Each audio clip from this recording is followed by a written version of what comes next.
Joke కాదప్పా, serious గానే చెప్తుండా. Sir నువ్వు నా కాడకొస్తావా అంటుండా. అంటే మా సార్ ఇక్కడ నాకు నెలకి 2 లక్షలు ఇస్తున్నారు. నేను దానికి డబల్ ఇస్తా.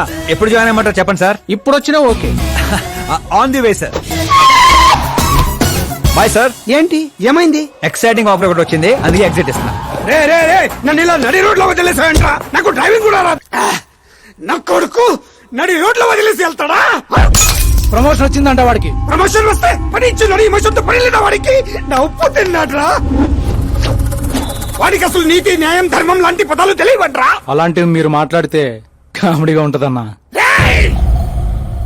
లేకపోతే ఏంటన్నా, వద్దు వద్దని చెప్తున్నా నెత్తి పగలగొట్టడం తీసుకొచ్చి నెత్తి మీద కూర్చోబెట్టుకున్నారు. పైగా నేను చూస్తుంటే నన్ను నేను అతను చూసుకున్నట్టుందిరా అని పొగడతలో, అందుకే అడ్డంగా పెట్టాడు. చెప్తాన్రా వాడి సంగతి సీఎం గారికి చెప్పి నేను అన్ని వదలను.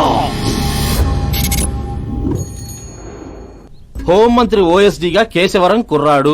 ఈ ఆకాష్ గడేంట్రా పాదరసం కన్నా ఫాస్ట్ గా దూసుకెళ్తున్నాడు. ఆడి పేరు పేపర్ లో వచ్చిందని ఏడ్చేకంటే మన ఊరి పేరు వచ్చిందని ఆనందపడండి రా.